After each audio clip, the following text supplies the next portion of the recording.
Class 11th में हम MCQs कर रहे हैं चैप्टर नंबर 1 से लेकर 6 तक के बीच के। तो इसमें पहला है प्रत्यास्थ संघट्ट का उदाहरण है the example of elastic collision. Elastic collision के एग्जाम्पल होते हैं हमारे गैसों का, जो गैस के मॉलिक्यूल्स होते हैं उनका टकराना, या बिलियार्ड बॉल्स उनका आपस में टकराना। गैस के अणुओं का टकराना। आंसर नंबर 2,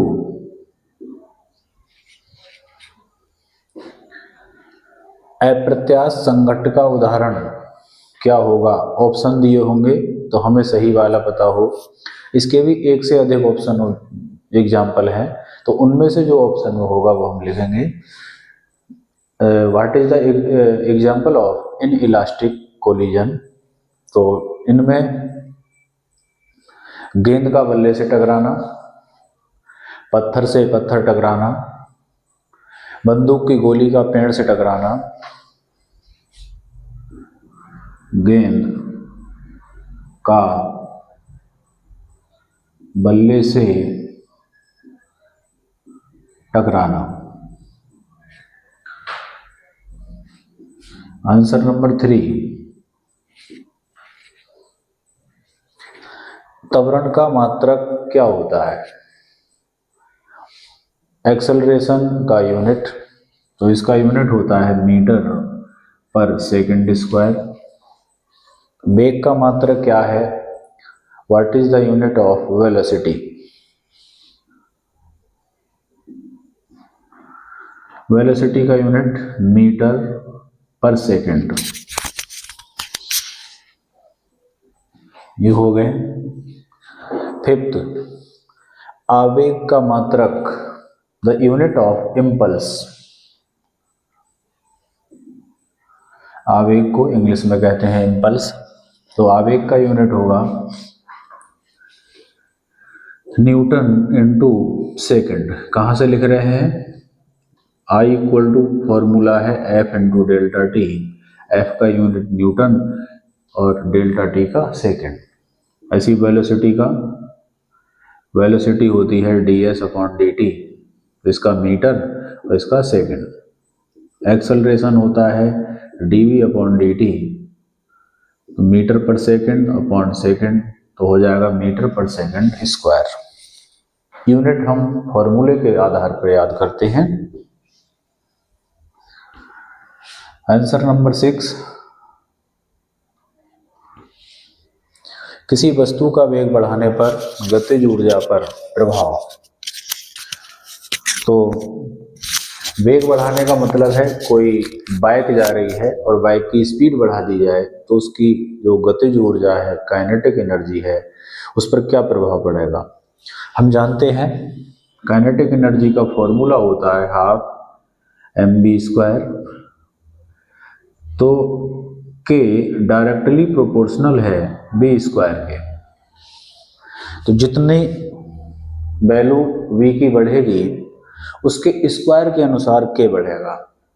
अगर वेलोसिटी डबल होगी तो काइनेटिक एनर्जी 4 टाइम्स हो जाएगी, क्योंकि 2 का स्क्वायर 4 होता है।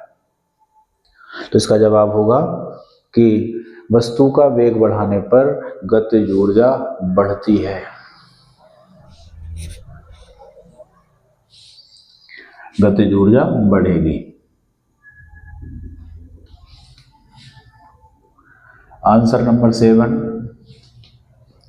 किसी m द्रव्यमान के पिंड को नीचे से ऊपर ले जाने पर, यहां रखी हुई बॉडी को हम नीचे से ऊपर ले जाएं तो उसकी कौन सी ऊर्जा बढ़ेगी? हम जानते हैं potential energy, gravitational potential energy होती है U इक्वल टू mgh। तो जितना हम ऊपर बढ़ेंगे, हाइट बढ़ रही है, हाइट बढ़ेगी तो U प्रोपोर्शनल है किसके? h के। हाइट बढ़ने के साथ U की वैल्यू बढ़ेगी, अर्थात ऊपर जाने पर गुरुत्वीय स्थितिज ऊर्जा बढ़ती है। इसका एग्जाम्पल है, हम जब छत पर जाते हैं पैड़ियों के द्वारा या किसी अन्य माध्यम लिफ्ट के द्वारा हाइट पे जाते हैं, छत पर 1 मंजिल 2 मंजिल, तो हमारी पोटेंशियल एनर्जी बढ़ जाती है। जितना हम ज़्यादा हाइट पे जाएंगे हमारी स्थितिज ऊर्जा उतनी ही बढ़ेगी।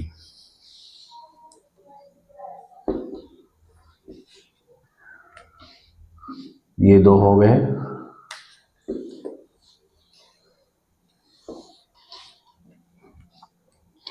आंसर नंबर 8, किसी m द्रव्यमान के पिंड को ऊपर से छोड़ने पर नीचे जाने पर जब कौन सी ऊर्जा बढ़ेगी? जब हम किसी बॉडी को छोड़ते हैं तो उसकी स्थितिज ऊर्जा घटेगी और काइनेटिक एनर्जी बढ़ेगी।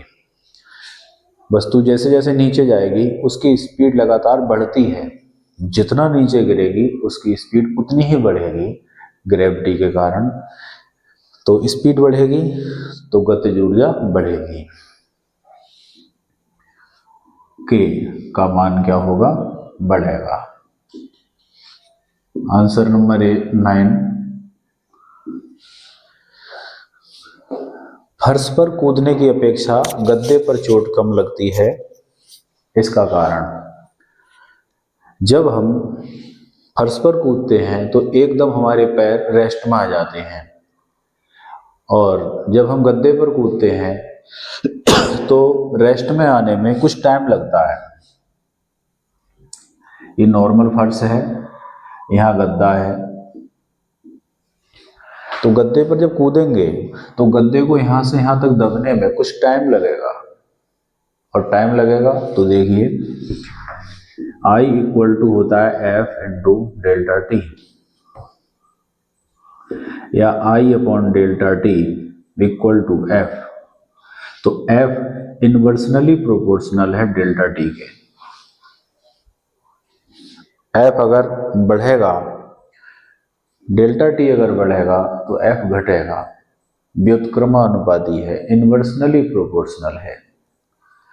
तो जब गद्दे पर कूदते हैं तो गद्दे के दबने में कुछ टाइमिंग लगती है, तो टाइमिंग जब बढ़ेगी तो फोर्स कम लगेगा, इसलिए पैरों में चोट कम लगती है। इसमें एकदम हम रेस्ट में आ जाते हैं, टाइम वेरी स्मॉल होता है तो फोर्स ज़्यादा होता है। टाइम जितना ज़्यादा लगेगा हमें चोट उतनी ही कम लगेगी।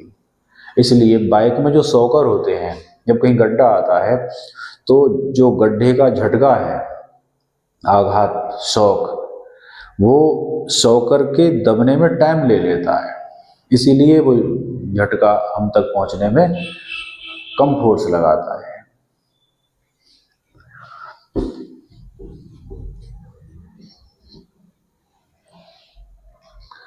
तो इस क्वेश्चन का संबंध है फर्श पर कूदने की अपेक्षा गद्दे पर कूदने में चोट कम लगती है। इसका संबंध है आवेग से। आवेग का ये डेली लाइफ में यूज है। एक आवेग का एग्जाम्पल एक और है, जब हम क्रिकेट की बॉल कैच करते हैं तो अपने हाथ पीछे को करते हैं, पीछे करेंगे तो बॉल के हाथ में आने तक टाइमिंग बढ़ जाएगी, जिससे हमको चोट कम लगेगी। क्यों? F into delta T equal to I. Timing बढ़ेगी तो फोर्स घटेगा और आई कांस्टेंट रहेगा, impulse. Answer number 10, answer number 10 में है अधिकतम ऊंचाई तक कूदने के लिए कितने कोण पर कूदना होगा। तो हमारा प्रक्षेप की महत्तम ऊंचाई का फॉर्मूला होता है H equal to u square sine square theta upon 2g। हम देख रहे हैं H की वैल्यू मैक्सिमम होगी अगर साइन की मैक्सिमम वैल्यू रख दें, और साइन की मैक्सिमम वैल्यू होती है 90 डिग्री पे। तो साइन 90 की वैल्यू 1, तो H हो जाएगा मैक्सिमम, यू स्क्वायर इसकी वैल्यू 1 अपॉन 2g। तो H max equal to e square upon 2g। अगर कोई खिलाड़ी दौड़ते हुए आ रहा है और वह ऊंची कूद कूदना चाह रहा है, तो दौड़ते हुए आके उसको एकदम 90 डिग्री पे उठना होगा, तो वो अधिकतम हाइट तक जाएगा। प्रैक्टिकली ऐसा होना इम्पॉसिबल होता है। एकदम तेजी से दौड़ता हुआ व्यक्ति एकदम उठना 90 डिग्री पर ना होकर कुछ एंगल पर जाएगा। ये एंगल बिल्कुल 90 ना होकर 90 से कुछ कम रहेगा, कुछ स्लोप में जाएगा। अगर वो बिल्कुल 90 पे कूद जाए तो उसकी जो हाइट होगी वो मैक्सिमम होगी। तो इस क्वेश्चन के लिए जो आइडियल आंसर है वो कितना लिखा जाएगा? 90 डिग्री। प्रश्न नंबर 11 में है वेग का समीकरण v बराबर a plus b t meter पर सेकंड में b की विमाएं बताओ। तो विमाएं हम कैसे निकालते हैं? LHS की विमाएं RHS की विमाओं के बराबर होंगी, पहला पॉइंट। RHS में जो स्टेप जुड़े हुए हैं इनकी विमाएं बराबर होंगी और वेग के बराबर होंगी। a की विमा भी इसके बराबर होगी और bt की विमा भी इसके बराबर होगी। तो हमें निकालना किसकी है? b की। तो हम ये पूरा स्टेप लिखेंगे। आंसर नंबर 11, bt की विमाएं बराबर इसके लिखेंगे v की विमा। v क्या है? हम वेग, वेग की विमा हम जानते हैं l t-1। इधर b की विमा निकालना है और t क्या है? टाइम, टाइम की होती है कैपिटल T। तो b equal to L T की पावर -1 और ये t जाएगा अपॉन में। तो एल टी की पावर -1 और ये ऊपर आएगा, इसकी भी होगी -1, तो हो जाएगी -2। आंसर नंबर 12, e की power alpha T upon M में अल्फा की विमाएं बताओ क्या होंगी। तो जब e की पावर दी हो तो इस पूरी क्वांटिटी का मान 1 लिखते हैं। क्या लिखेंगे? e की power alpha T upon M में alpha T upon M equal to 1। Alpha into T है समय, समय की विमा कैपिटल टी अपॉन नीचे है द्रव्यमान, द्रव्यमान की विमा capital M equal to 1। Cross multiply, तो एम ऊपर जाएगा और टी अपॉन में जाएगा, इधर बचेगा अल्फा। टी ऊपर गया तो एम टी की पावर -1। इस प्रकार अल्फा की विमा निकलेगी।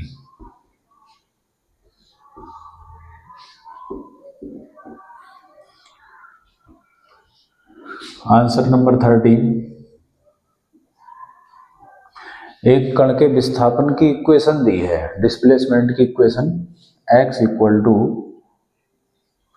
विस्थापन का समीकरण x equal to 3t² plus 4t plus 5 और इसमें वेग पूछा है। तो विस्थापन की इक्वेशन का हम डिफरेंशिएशन कर देंगे। इसका डिफरेंशिएशन करेंगे तो आएगा dx अपॉन dt, यही वेग हो जाएगा आगे चलकर। डिफरेंशियल इसका हो जाएगा, 2 पावर आगे आएगी, मल्टीप्लाई में 2 आगे आ गई, 1 पावर घट जाएगी तो 1 बचेगी। 4 t का डिफरेंशियल होगा 1 और 5 का होगा 0। 5 कांस्टेंट है, इसमें t नहीं है, इसका 0 होगा। 3 इंटू पावर आगे आएगी 2, फिर t की पावर बचेगी 1 प्लस 4, t का अवकलन 1 और इसमें t है नहीं, इसका अवकलन 0। 3 दूनी 6, t प्लस 4 और ये होगी वेलोसिटी v। वेलोसिटी की समीकरण तो ये हो गई, लेकिन इन्होंने कहा है t बराबर 2 सेकंड पे बताओ, तो t की जगह हम 2 सेकंड लगा देंगे। तो हो जाएगा v equal to 6 into t का मान 2 प्लस 4, 6 दूनी 12 प्लस 4, 12 4 16, ये आंसर होगा।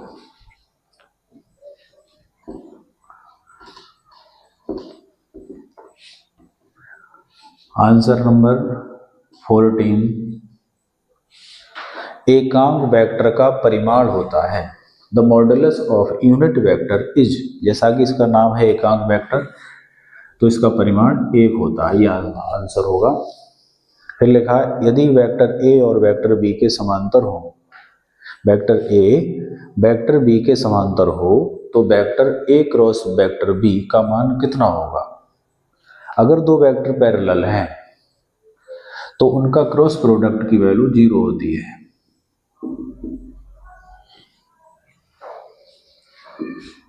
आंसर नंबर 15, ये 0 वेरीफाई भी हो जाएगा। सूत्र को खोल दूं मैं, वेक्टर ए का मॉड वेक्टर बी का mod into sine theta N cap, तो ए बी 0 के अपॉन में चले जाएंगे, साइन थीटा की वैल्यू 0 आएगी और साइन 0 की वैल्यू होती है 0 डिग्री पर, तो थीटा की वैल्यू 0 आ जाएगी, जो कि समांतर को प्रदर्शित करती है।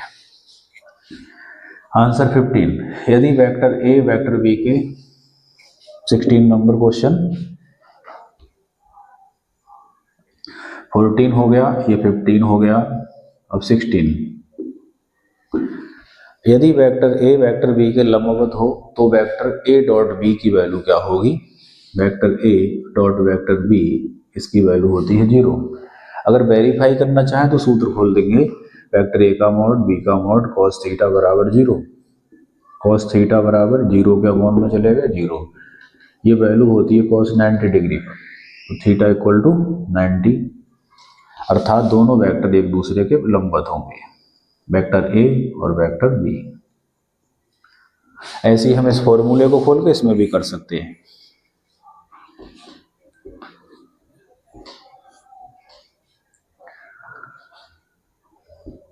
क्वेश्चन नंबर 17, प्रक्षेप की परास कितने कोण पर मैक्सिमम होती है। परास का फॉर्मूला होता है R equal to u square sine 2 theta upon g. Range of projectile, projectile कहते हैं जिस वस्तु को हम फेंक रहे हैं, गेंद को फेंक रहे हैं तो गेंद प्रोजेक्टाइल कहलाएगा।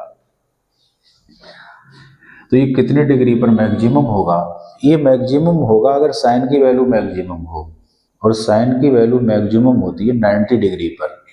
साइन 90 तब बनेगा जब थीटा यहाँ 45 रखेंगे, क्योंकि 2 पहले से है, तो थीटा इक्वल टू अगर 45 है तो आर की वैल्यू क्या हो जाएगी, मैक्सिमम। आंसर नंबर 18, तोप से गोला कितने कोण पर फेंका जाए कि वह अधिकतम दूरी गिरे। तो तोप का जो मुंह रखा जाएगा 45 डिग्री पर रखा जाएगा, ये 36 से 45 डिग्री पर रखा जाएगा, इसमें से जो गोला निकलेगा, theta equal to 45 degree. Answer number 19, स्पर्श रेखीय त्वरण किस स्थिति में उत्पन्न होता है। तो जब कोई वस्तु वृत्तीय गति असमान गति से कर रही हो, उसकी स्पीड लगातार बढ़ रही हो या घट रही हो, तो स्पर्श रेखीय त्वरण उत्पन्न होता है। जब वस्तु वृत्तीय गति असमान रूप से कर रही हो।